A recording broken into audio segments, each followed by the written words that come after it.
प्रिय दोस्तों, आप सभी को उद्यन आईएएस के इस यूट्यूब प्लेटफॉर्म पे मैं हार्दिक स्वागत करता हूं। आज का लेक्चर 66 बीपीएससी प्रीलिम्स एग्जाम में पूछे गए फिजिक्स के प्रश्नावली से रिलेटेड है। सो चलिए इस सेशन की शुरुआत करते हैं। सो फर्स्ट क्वेश्चन जो आपके स्क्रीन पे दिख रहा होगा, ये बहुत ही बेसिक फंडामेंटल क्वेश्चंस है और ये यूनिट एंड डायमेंशन चैप्टर से लिया गया है। आप क्वेश्चन को फर्स्ट अच्छे से रीड करिए। आपसे पूछा गया कि light year is a unit of, मतलब लाइट ईयर किस क्वांटिटी का यूनिट है। ये बेसिक चीज मुझसे पूछा गया है। तो सबसे पहले लाइट ईयर, आप नाम सुन के आपको लग रहा होगा कि ये कोई लाइट की बात कर रहा है, ये टाइम की बात कर रहा है। So light year basically it is not a time. पहली बात ये है, ये टाइम नहीं है। सो ये है क्या बेसिकली चीज? तो एज्यूम करिए कि ये आपके पास सोर्स है और ये सोर्स को मैंने वैक्यूम में रखा हूँ, ये निर्वात में रखा हुआ और ये लाइट रे जनरेट कर रहा है। तो एक साल में, 1 ईयर में ये कितने डिस्टेंस लाइट ट्रेवल करने वाले? This distance is called 1 light year. I think आप समझ गए होंगे। तो देखिए नीचे स्टेटमेंट भी बहुत ही खूबसूरती से लिखा हुआ है, आप इसको एक बार रीड करिए कि प्रकाश वर्ष एक वर्ष में प्रकाश की के द्वारा तय की गई दूरी है। अच्छा, हम इसको फाइंड कैसे करेंगे? तो फाइंड करने के लिए मैं बहुत फंडामेंटली आपको इसके कैलकुलेशंस को एक बार समझा देता हूँ। So 1 year is equal to, बचे आप जानते हैं 365 days, and 365 days in 1 day how much hour? 24 into 24 hours. 1 hours में कितने मिनट होंगे? 60 मिनट। और 1 मिनट में कितने सेकेंड होंगे? 60 सेकेंड। इतने सेकेंड एक साल में आपके पास है, ये आपके टाइम हो गए। और निर्वात में स्पीड ऑफ लाइट क्या होता है? आप जानते हैं 3 × 10⁸ मीटर पर सेकेंड। सो आप यहाँ से अगर आप सॉल्व करते हो तो मैं एक बेसिक फॉर्मूला यूज करता हूँ। आपको पता है कि चाल इजकल टू क्या होता है? दूरी डिवाइडेड बाय समय। तो यहाँ से मुझे दूरी निकालना है, तो आप इसको क्या करोगे? चाल को समय से मल्टीप्लाई करिए। तो दूरी इजकल टू, आपके पास चाल 3 × 10⁸ और आपके पास टाइम है 365 डेज इंटू 24 इंटू 60 इतने सेकेंड हो गए 1 ईयर्स में। आप इसे मल्टीप्लाई करिए तो आपको मिलेगा 9.46 इंटू 10⁻12 किलोमीटर। So 1 light year equal to how much? 9.46 into 10⁻12 किलोमीटर। सो इस क्वेश्चन को हम लोग सॉल्व करते हैं। तो टाइम, नो, हमने बताया कि लाइट ईयर टाइम नहीं है, ये एक डिस्टेंस की यूनिट है, तो हमारे पास ऑप्शन सी करेक्ट होंगे। चलिए नेक्स्ट क्वेश्चन की तरफ मूव करते हैं। सो नेक्स्ट क्वेश्चन देखिए स्टूडेंट, जो आपके स्क्रीन पे दिख रहा होगा, ये अगेन ऑप्टिक्स से लिया गया है और ये फंडामेंटल क्वेश्चन है। आप इस क्वेश्चन के खूबसूरती को देखिए, इसको आप बारीकी से समझिए। सो आपसे पूछा गया है कि जब लाइट वन मीडियम से अनदर मीडियम में ट्रेवल करेगा, कि वो कौन सी फिजिकल क्वांटिटी है जो चेंज होने वाली है। तो मैं इसको समझाने के लिए सर्वप्रथम मैंने एक एग्जाम्पल का सहारा लिया हूँ। तो मैं एक डायग्राम आपको पहले राइट साइड में दिखा रहा हूँ और ये स्नेल लॉ को फॉलो कर रहा है। तो मैंने ऊपर एयर का मीडियम एज्यूम किया और नीचे क्या बच्चे? वाटर है। तो वन मीडियम से सेकेंड मीडियम में इंटर कर रहा है, तो लाइट को ट्रेवल करना चाहिए था इस डायरेक्शन में, बट ये लाइट डेविएट कर गया। इट मीन्स हम लोग रेयर टू डेंसर मूव कर रहे हैं, रेयर टू डेंसर। सो मैं एज्यूम करता हूँ कि एयर में एज्यूम करिए कि कोई सोर्स है और वो जो लाइट जनरेट कर रहा है उसका वेवलेंथ लैम्डा है, उसकी फ्रीक्वेंसी एफ है और उसकी वेलोसिटी भी है। सो इंटरेस्टिंग बात यहाँ पे क्या है कि frequency is a function of source, it depends on the source. So अगर आप सोर्स चेंज करोगे तभी आपकी फ्रीक्वेंसी चेंज होने वाली है। It means frequency does not depend on medium. So frequency medium पे अगर डिपेंड नहीं करने वाली है तो आपका आंसर आ गया यहीं से। बट मैं और चीज़ों को एक्सप्लेन करता हूँ। आपके पास पता है कि आपका lambda is equal to v by f, इस फॉर्मूले को आप अच्छे से जानते होंगे।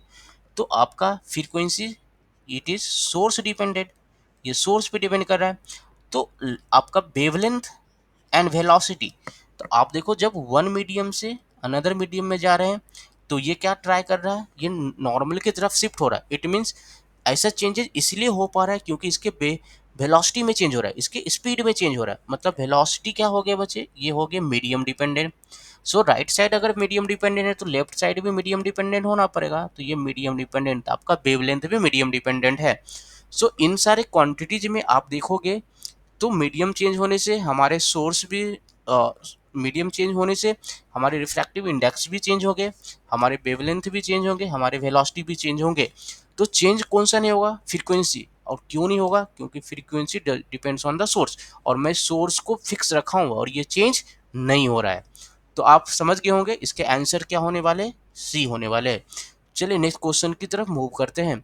ये क्वेश्चंस आपका इलेक्ट्रोमैग्नेटिक वेव चैप्टर से लिया गया है, और अगेन ये क्वेश्चंस आप देख सकते हैं बहुत ही बेसिक सा क्वेश्चन है। तो सबसे पहले आप इलेक्ट्रोमैग्नेटिक वेव का मतलब समझिए, फिर हम इस क्वेश्चन को सॉल्व करते हैं। इलेक्ट्रो मीन्स क्या हो गया? इलेक्ट्रिक फील्ड, और मैग्नेटिक आप ऑलरेडी जानते हैं, ये मैग्नेटिक फील्ड के बारे में बताने की कोशिश कर रहा है। सो इस केस में क्या होता है स्टूडेंट, कि electric field and magnetic field both are perpendicular to each other. Electric field magnetic field एक दूसरे के परपेंडिकुलर होते हैं, जैसा कि इस डायग्राम में दिखाया गया है। इलेक्ट्रिक फील्ड अगर मैं वाई डायरेक्शन की तरफ ले आऊँ, तो मैग्नेटिक फील्ड हमारा अलोंग द जेड डायरेक्शन है। तो इलेक्ट्रोमैग्नेटिक वेव प्रोपगेट किधर कर रहा है? तो आप इस डायग्राम से देख सकते हैं अलोंग द एक्स एक्सिस। आप बोल सकते हैं यहाँ पे कि electromagnetic wave propagating perpendicular to the electric field as well as magnetic field. So electromagnetic wave propagating perpendicular to the propagating perpendicular to the both electric field and magnetic field. I hope आपको ये अच्छे से समझ में आ गया होगा। और interesting बात क्या है कि light is also electromagnetic wave. तो हम लाइट को इलेक्ट्रोमैग्नेटिक वेव के कैटेगरी में अगर मैं काउंट कर रहा हूँ, तो लाइट का वैक्यूम में स्पीड क्या होता है? तो 3 × 10⁸ सो सेम इलेक्ट्रोमैग्नेटिक वेव, इसकी भी स्पीड 3 × 10⁸ होगी। तो आप डेफिनेटली यहाँ से बता सकते हैं कि आपका ऑप्शन ए होगा। और आप यहाँ पे एक चीज़ नोट कर सकते हैं कि इलेक्ट्रोमैग्नेटिक वेव का एग्जाम्पल यहाँ पे क्या बचे? लाइट। और लाइट की स्पीड क्या होता है वैक्यूम में? 3 × 10⁸ सो यहाँ से हम उसके आंसर्स को दे सकते हैं। चलिए स्टूडेंट नेक्स्ट नेक्स्ट मूव करते हैं। अगेन आप इस क्वेश्चन देखिए, ये फैक्ट बेस्ड क्वेश्चन है और आप इसको आसानी से जवाब दे सकते हैं। तो पूछा गया कि the first man who plays his foot on the moon, दुनिया में वो कौन सा पहला आदमी है जिसने चांद पे अपना पैर रखा था? तो आप ऑप्शंस को देख के बता सकते हैं। और आसान सा question, option B Neil Armstrong, famous personality है और आप सभी को पता होगा, तो मैं इसमें टाइम को जया नहीं करता हूँ।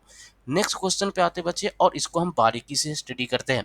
और ये कहाँ से? एटॉमिक फिजिक्स से लिया गया क्वेश्चन है। तो इसको समझाने के लिए मैं एक एलिमेंट एक्स अपने मन से चूज कर रहा हूँ, और इसके बेस के सबस्क्रिप्ट ये क्या? जेड हो गए और ये ए हो गए। जेड यहाँ पे क्या इंडिकेट करता है? तो Z is your atomic number. And atomic number किसके इक्वल होता है बच्चे? तो न्यूट्रल एटम में एटॉमिक नंबर होता है नंबर ऑफ प्रोटॉन के बराबर, और ये नंबर ऑफ इलेक्ट्रॉन के बराबर। ये किस में होता है बच्चे? न्यूट्रल एटम के केस में होता है। और a is nothing but it is mass number, और मास नंबर किसके इक्वल होता है? Number of proton plus neutron. तो प्रोटॉन प्लस न्यूट्रॉन की इक्वल होता है।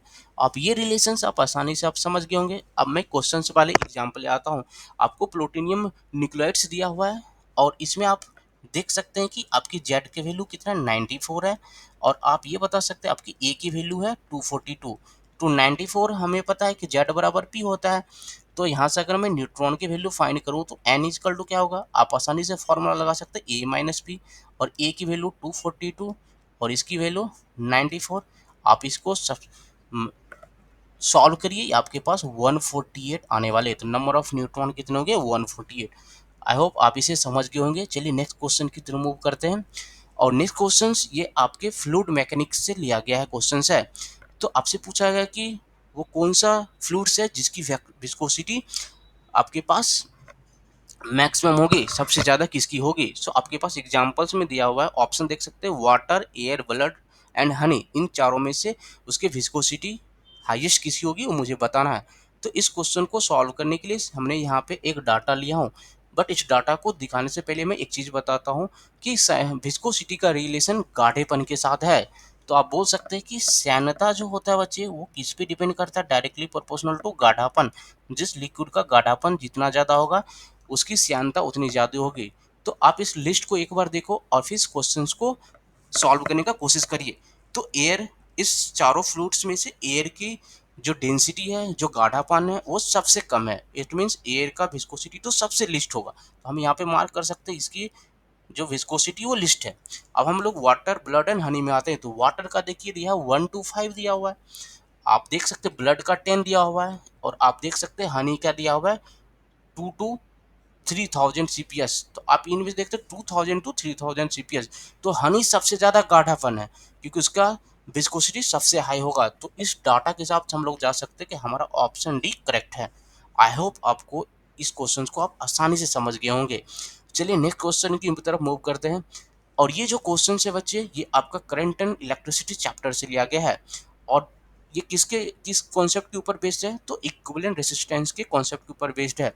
तो पहले इसको समझने के लिए मैं बेसिक थ्योरी को आपको समझाता हूँ, फिर यहाँ पे आता हूँ। तो आपसे पूछा गया बच्चे पैरेलल रेजिस्टेंस कनेक्शन के बारे में। तो सबसे पहले दो रेजिस्टर के पैरेलल कनेक्शन का मैं बेसिक थ्योरी आपके साथ एक्सप्लेन करता हूँ। तो पैरेलल कनेक्शन में आपको पता है कि करंट का डिवीजन होता है बट वोल्टेज सेम होते हैं। तो मैंने एज्यूम किया एक रेजिस्टेंस R1 है, एक R2 है, और आप इक्विवेलेंट निकालेगा तो 1/R equivalent equal to 1/R1 plus 1/R2। Already ये आप सब जानते होंगे। तो मैं इसको फर्दर सॉल्व करता हूँ, तो आप R बराबर R1 plus R1 R2 divided by R1 plus R2, ये फाइनल फार्मूला मेरे पास टू पहले रेसिस्टेंस की लाया। अब हम डाटा कलेक्ट करते हैं क्वेश्चन से और इसको सॉल्व करने का कोशिश करते हैं। तो आपका इक्विवेलेंट रेसिस्टेंस दिया हुआ है 1.403 किलो ओम। आपका वन रेसिस्टेंस R1 दिया हुआ है 2 किलो ओम, और आपसे पूछा गया कि R2 के वैल्यू क्या होंगे। आप इसमें पुट करके आप इसे सॉल्व कर सकते हैं, बट मैं आपको एक बार सॉल्व करके दिखा देता हूँ कि इसको कैसे सॉल्व किया जाएगा। तो आप पुट कर सकते हैं R equal to 1.403 into R1 is two, अब we have to find R2 equal to 2R2। आप यहाँ से सॉल्व करिए। तो 2 minus 1.403 into R2 equal to 608.2। So यहाँ से मुझे R2 की वैल्यू फाइंड करनी है। तो R2 की वैल्यू क्या आएगा बच्चे, 2.806 डिवाइडेड बाय 2 माइनस 1.43। आप इसको माइनस करके देखिए तो 795 0.597। सो आप इसको सॉल्व करिए, देन आपको इसकी आसानी से आंसर मिल जाएंगे। अब ये डायरेक्टली ऑलमोस्ट हम बोल सकते हैं 4.7 टाइम्स में कट होने वाले हैं। तो आपके R2 की वैल्यू आ गई 4.7 किलो ओम। और आप ऑप्शन चेक करिएगा तो ये ऑप्शन डी आपके पास करेक्ट होगा। आई होप आपको समझ में आ गया होगा। मैं इससे रिलेटेड और एक बेसिक थ्योरी आपके साथ एक्सप्लेन कर देता हूँ, आप अपने दिमाग में रख सकते हैं। तो सीरीज कनेक्शन में अगर हमारे पास रेसिस्टेंस है तो इसके इक्विवेलेंट क्या होते हैं बच्चे, R1 प्लस R2। सो दोस्तों सीरीज कनेक्शन में R बराबर R1 प्लस R2 होगा, और इस केस में वोल्टेज डिवीजन होता है और सीरीज में करंट का फ्लो सेम होता है। चलिए नेक्स्ट क्वेश्चन की तरफ मूव करते हैं। और ये question heat and thermodynamics chapter से लिया गया है। और आपसे पूछा गया कि on heating the resistance of semiconductor. Again ये हीटिंग इफेक्ट ऑफ रेसिस्टेंस से रिलेटेड क्वेश्चन है, और हम इसे बोल सकते हैं कि ये करंट इलेक्ट्रिसिटी चैप्टर का बेसिकली है।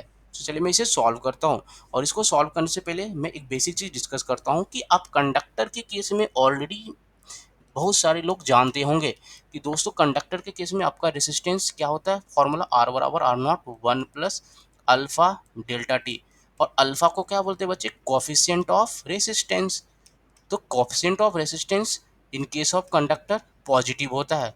तो अगर ये पॉजिटिव है और change in temperature, temperature increases, it means delta T positive, your alpha positive, it means that your resistance will increases. So conductor के केस में आपका रेसिस्टेंस इंक्रीज होता है।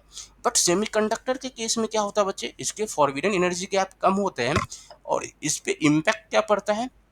सो अगेन सेमीकंडक्टर के केस में भी आप formulas for small temperature difference आप ये यूज कर सकते हैं। बट यहाँ पे अल्फा जो होता है coefficient of resistance in case of semiconductor, ये नेगेटिव होते हैं। तो आपके पास हो गए 1 माइनस अल्फा डेल्टा टी। हम अगर मैं इसको नेगेटिव लेता हूँ तो इसको साइन के साथ मैंने पुट कर दिया। So if delta T increases, तो आप क्या बोल सकते हैं, this one is decreases. If it this is decreases your resistance will decreases. ये कंसेप्चुअली मैंने आपको बता दिया, बट मैं ग्राफिकली भी आपको दिखा देता हूँ। रो वर्सेस टी का ग्राफ ये सेमीकंडक्टर का है, सिलिकॉन सेमीकंडक्टर का रो वर्सेस टी का ग्राफ है। आप यहाँ पे देख सकते हैं on increasing temperature your resistance is decreasing. So from this graph you can also say that on heating the semiconductor the resistance of the semiconductor will decreases. तो मैं ऑप्शन बी के साथ जा सकता हूँ। आई होप आपको कॉन्सेप्ट आसानी से समझ में आ गया होगा। चलिए नेक्स्ट मूव करते स्टूडेंट, और ये आज के सेशन का लास्ट क्वेश्चन है और बहुत इंपॉर्टेंट क्वेश्चन है। भले ही आपको ये फैक्ट बेस्ड क्वेश्चन है, बट इसके कॉन्सेप्ट को समझना हमारे लिए बहुत जरूरी है। आप इसे पॉज करके एक बार इसके इस क्वेश्चन को बारीकी से स्टडी करिए। आपसे पूछा गया कि फैराडे कांस्टेंट क्या होता है। तो सबसे पहले फैराडे कांस्टेंट को समझते हैं। तो इसके लिए मैंने एक थ्योरी का यहाँ पे हेल्प लेने वाला हूँ। तो फैराडे कांस्टेंट क्या होता है बच्चे? The charge of 1 mole of electron is called Faraday constant. It means 1 mole electrons में कितने चार्ज होंगे, और उस वैल्यू को हम लोग क्या बोलने वाले? फैराडे कांस्टेंट बोले हैं। तो चलिए मैं इसको सॉल्व करके आपको दिखाता हूँ। तो अब जानते हैं कि एक इलेक्ट्रॉन पे चार्ज कितना होता है। तो -1.6 इंटू 10⁻⁻19 कूलम, क्योंकि इलेक्ट्रॉन कैसे नेगेटिवली चार्ज पार्टिकल है। सो और 1 mole equal to how many electrons? तो आप जानते हैं ये 1 एवोगाड्रो नंबर की इक्वल होता है 6.023 इंटू 10⁻23। सो फैराडे कांस्टेंट निकालने के लिए 1 मोल में कितने चार्ज होंगे?